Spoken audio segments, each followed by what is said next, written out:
for allowing me to come over here and, get out of my comfort zone even more. And it's kind of funny. Last year I was here at this conference and I was sitting here and I was looking at all the women speak and I was like, damn, I want to do that, Lord. One day I want to get up there and I want to speak in front of people. But little did I know. And I wrote down in my prayer card last year for someone to pray for me about getting out of my comfort zone. Well, whoever prayed for me, whether she's here today or not, thank you, because here I am. It worked.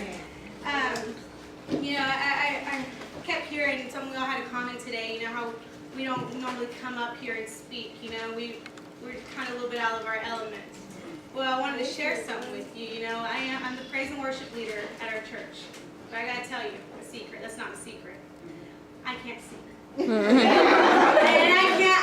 I can't do the clap. I don't know if y'all been watching me, but I have to focus really hard to stay on beat and sing at the same time. When God wants you to be somewhere, He's gonna have you there. That's why I always state that I'm a praise and worship leader. I sing off key, and I'm over here when everybody's over here. Thank you, Jesus. Something great in all of us. So, today I was given the topic, how to be a Mary when we are a self-proclaimed Martha. All right, let that sink in. How to be a Mary when we are a self-proclaimed Martha. Now, I'm very new in my walk with Christ, so I'm learning about the Bible. I'm getting to know who Jesus was. I'm getting to fall in love with Him and find out all the miracles He used to do, all the miracles He's done in people's lives and the things that He continues to do. But I'll be honest, I was not familiar with who Mary and Martha was. So I had to go and I had to do my research. I Googled the verses and where I could find them everywhere, and I read their stories, I read who they were related to, I read about their brothers so that I could really understand who Mary and who Martha were. That's really important. And I want to read the verse to you. It's Luke 10:38 through 41. Now this verse, it's just a few verses, but there's so much in that verse. And I'm gonna break it down. It says, now I'm reading from the New Living Translation, so it's going to be a little different from if you guys have the King James Version, because I also have that one also written down. So it says, as Jesus and the disciples continued their way to Jerusalem, they came to a certain village where a woman named Martha welcomed him into her home. Her sister Mary sat at the Lord's feet, listening to what he taught. But Martha was distracted by the big dinner she was preparing. She came to Jesus and said, Lord, doesn't it seem unfair to you that my sister just sits here while I do all the work? Tell her to come help me. But the Lord said to her, my dear Martha, you are worried and upset over all these details. There is only one thing worth being concerned about. Mary has discovered it, and it will not be taken away from her. So, now I read that, and I was like, okay, that's a short verse. What can I pull from that, I always think, there's nothing happens just by coincidence. I really, truly believe that God gave me this verse, gave me this topic, because He wanted to teach me something. And He did. And there was an ouch moment in this, and I'm going to share that with you as well. So, now it says, about Martha, how she was distracted by the preparations that had to be made, and how she went to the Lord and said, do you not care that I'm doing this for myself? So I want to know, let's talk about Martha. Who was Martha? So out of my research, I know that Martha was a sibling, oldest sibling of two. Out of all the things I was reading about her, I know that she was hardworking, she was organized, conscientious, but she was distracted. She was distracted from the Lord. And I'm going to tell you that the Greek translation of distracted is to be dragged or pulled away. So just remember that, dragged and pulled away. I'm going to come back to that. So I wanted to say, a lot of times we are Martha, and we may not realize it, but we are Martha. Every day we sometimes we just wake up and we're just already in the mindset of Martha. We're just like, okay, I wake up, I gotta go for a run, I gotta take a shower, I gotta get the kids ready, I gotta make sure I'm getting to work on time, I can't be looking bad, I gotta make sure that I'm driving safe so that we don't get hurt. The driving here is driving me crazy, so we just get wrapped up. So already, it's not even lunchtime, and we're Martha. We're so deep into Martha's shoes that it's not even funny. It's not even funny. You know, we go to work, and it's just like, man, okay, it's been a long day. I'm ready for this to wrap up. Let's go. I got stuff to do. I gotta go back to the gym. I gotta go pick up the kids, and I gotta come back home. I gotta start all over for tomorrow. I gotta make dinner. I gotta make sure my husband's happy. I gotta make sure this house is clean. I gotta pack diaper bags. I've gotta pack gym bags. I gotta pack lunches. It's never-ending cycle of stuff we have to do. You know, there's laundry and dishes, and it's weighing us down. You know, and we forget what's important. We forget what is better. We forget what is better. And we just become so wrapped up in Martha's life. That's who we are sometimes. And that's hard. That's really hard because sometimes, you know, all the times it's easy to be Martha. It's easy to just like, why did I do this? And I gotta do that. Sometimes it's even scary not to be Martha. And you know why it's even scary not to be Martha? Because that would mean that we have to self-examine ourselves. And this is where the ouch moment came from me, you know? I say all the time, and my pastor Pam will let you know, I want to read the Bible so bad. You know, I want to study and I want to know, and I thirst for it and I hunger for it, but it's not enough to just thirst and hunger for it. You know, I need to carve out the time in my day and say, I'm going to read it right now. I'm going to wake up this morning, whether I lose a little bit of sleep, whether I don't get to run today, whether I don't watch my favorite show or movie, but I'm going to make time for him. And that's really hard because we have to self-examine ourselves. And a lot of people, you know, myself included, you know, it's hard to be truthful with ourselves because, you know, sometimes we go on living like you guys all said, like we think we know everything, we think we got everything, and then to just wake up one day and realize we're not meant to be Martha. That's like we just got to start all over. You know, it's scary. It's scary. You know, a lot of times, just like for people who are dealing with addictions, you know, it's hard for them to start over because that's all they've known their whole lives. That's all we've known our whole lives is how to be a Martha. You know, worrying about our family, worrying about making sure everything's getting done, because if it doesn't get done, it's on us. That's how we feel. That's how us women are coded. You know, like we just got to make sure that everything is running smoothly, because if it doesn't, we're in the spotlight. So it's hard to break away from that Martha. Now I want to let you know who Mary is. Now Mary had just one verse about Mary. But in that one verse, there was a whole lot there. It says, verse 39, she had a sister called Mary, who sat at the Lord's feet, listening to what he said. Now there's so much in that verse. So much, right? So Mary had a great understanding of who Christ was. She knew who he was and the miracles that he performed, and he was the son of the Messiah, and she knew all this. And she also knew that there was nothing that could drag or pull her away from Christ. The preparations that had to be done, the dinner, all of that, didn't matter. Christ was in her house. So, I mean, I can't even begin to imagine if I had Christ in my house, you know, coming to have dinner with my family.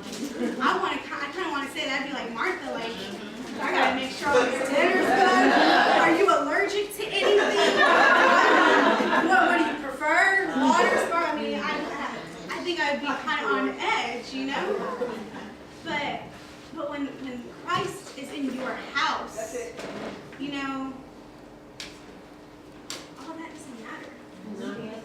It doesn't matter. He's going to cover all of that. He's going to take care of everything. He's going to bless you in abundance. That's what it says, right? That he gives life in abundance. Yeah. You don't need to worry about making preparations. Come to me. Listen to what I have to say. Just soak up my presence. Learn from me, and then go out and share about me. You know, and Mary just, she knew. She knew that man could not live by bread alone, but by every word that came out of his mouth. And then, isn't that beautiful? Yes. We can't do this on our own. No, we can't. You know, we talked about being winded. Yes, very good. You know, we talked about being second-winded, right? And sometimes, I don't know about you guys, but I feel like I'm living in that second wind. I have no energy. It's just I don't know where it's coming from, you know? But Mary knew that we can't do this life on our own. We can't, the stress, the worries, any of it, we can't do that on our own. And if we try to take on the world's problems and, you know, the duties and responsibilities by ourselves, we're going to fail every time. Because we can't do it by ourselves. We weren't meant to do it by ourselves. That's the beautiful thing. We were not created to do it by ourselves. You know, so to be a Mary, I really think that we need to wake up every morning. We need to examine ourselves before our feet hit the floor. And we need to say, is today going to be a Martha kind of day or a Mary kind of day? Yes. We have that choice because God gave us that choice. He gave us that opportunity to choose. You know, He gave us our freedom. And so, like I said, we do have to examine ourselves. Is it going to be a Mary day or a Martha day? Now, I wanted to talk about what Jesus said, how Jesus replied to Martha about Mary. Because this is a beautiful response. It's gonna get deep right here. So, he says, Martha, Martha, the Lord answered, you are worried and upset about many things, but few things are needed, or indeed only one. Mary has chosen what is better, and it will not be taken away from her. So right away, Jesus tries to soothe Mary, right? Soothe Martha, excuse me. And he acknowledges that she is worried and upset. And he tells her there's only one thing that needs to be worried, to be concerned about. And that one thing is that intimacy with Christ, that love relationship with the Lord. And Mary has chosen it, and it will not be taken away from her. It will not be taken away from her. Now, he could have told Mary, hey, why don't you help out your sister? It would help her out a great deal. It's okay, you know. But no, he says it will not be taken away from her. And it's awesome because if you think about it, back in that time period, and I had to do my research here, it was a woman's responsibility to be in the kitchen, cooking, making sure the tables are set. You're not in the room with the men talking and learning. You don't really do that. That wasn't our place back then. We're making sure that everything looks good, everyone's taken care of, everyone has their drink, everyone's ready to eat. But no, he didn't tell her to go do that. He says it will not be taken away from her. And it's beautiful. Like I said, you know, back in the time period, that's what women were supposed to do. And it says she sat at Jesus' feet. Now we all know that that's a place of humility. And normally disciples sat at the feet to be taught. And disciples back then were mainly men, right? So stay with me here. So I love this because that just goes to show that Jesus is not bound by cultural traditions. He's not bound by society's expectations. We see it all throughout the Bible where he's constantly breaking those society's rules and those traditions. If it's going to glorify his name and if it's going to further the kingdom, if it's going to make a point that will be remembered, he's going to make it. You know, when we talk about let the dead bury the dead, right? That's right, I'm learning. See, I tell you, I'm learning. Let the dead bury the dead. And that was uncommon back then. A lot of people were like, what? But no, Jesus said, let's go. Come on. You know, and that's amazing. You know, a lot of times we're so in Martha that we forget what Jesus did for us. You know, and I know it's not always easy being a Mary in a Martha kind of world. There's a book out there, by the way, it's called Being a Mary in a Martha's World. So, yeah, I know. I was like, man, that sounds good. And I'm like, of course, because it's a book. Right? That's a good title. So I'm not going to take that. That's a good book. But, you know, I wanted to share with you today, right, about how to be a Mary. You know, it's hard. It's hard for me every day. This is where I track myself. You know, you really got to carve out that time. And there's a few things that we can do. And the first one, how many of us listen to the radio when we're at home? In the car. Driving to and from places. We're jamming out. It's my jam, you know. All about that bass. Got that bass. That's my song. I'll jam that out. Mom's just looking at me. love music, but then sometimes I like to just turn it off and just think. Just reflect on who I am with my family, about everything God's done in my life, you know. I like to reflect. So I want to challenge you all, you know, when you're in the car and you're about to turn on your jams, turn it off. Just pray. Just talk to Him. Pour out your heart to Him. Tell Him thank you, you know. Ask for forgiveness if you feel like you have failed, you know. Like we said, we fall short of His glory, you know. Turn off the radio. Listen to what He's trying to tell you that you can't hear because you're too busy being Martha. You know, while you're doing dishes, turn on the Christian music, sing along, meditate on what they're saying. When you're doing laundry, folding clothes, don't turn on the TV. You know, let's really make a life change here. You know, not something temporary, but let's really make life changes here. You know, don't turn on the TV. Turn on a sermon. YouTube a sermon. You know, turn on that music. You know, talk to your kids about the stories of Jesus. You know, start building that kind of base where you can talk about it with your family. You know, 'cause when you can talk about something with your family, like especially Jesus, you're never not gonna have anything to talk about. You know, that's awesome. That's amazing right there. You know, so don't let the world distract you. Don't be pulled or dragged away from Christ when He so bad wants to have an intimate relationship with you. You know, and it's not hard. It's not easy, like I said. So get together with your sisters. You know, do a group thing. You know, get together to go walk, go run together, have a conversation with Him in your head. You know, call somebody, make a prayer night. Say, you know what, Bobby, this is our prayer night, and we're gonna pray together. You know, it's going down tonight. We're gonna pray. If you're a man, you start us out, and I'm gonna finish this. Okay, we're gonna pray. You know, because you gotta build it together with your family. You know, you gotta make it. Because it's a ship. You know, everything's gotta be flowing. Everyone has to know their part. So just make it a part of your life. And when you notice that you're doing it every day, what are we gonna do today? To spend some time with Him. Today. We don't need to worry about tomorrow. Tomorrow may not come. We don't know that. Worry about today. What do I want to tell the Lord today? What do I want to ask for forgiveness today? What do I want to thank Him for today? You know? Amen. That's just awesome, you know? Don't stress yourself. Don't try to be a Martha later on. Try to be married right now. And I promise, when you see little by little that you're doing it every day, days and weeks and months are going to change, and people are going to see a difference in you.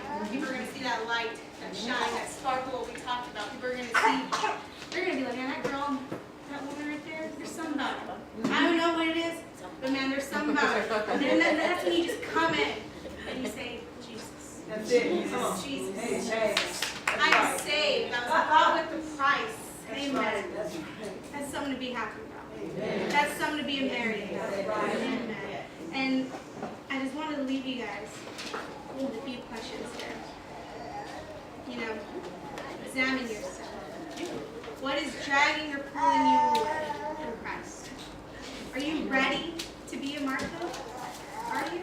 Are you a Martha or a Mary? So we have that choice every day. We do. Let's go out there and be Marys together so we can get more Marys on board. Amen. Amen.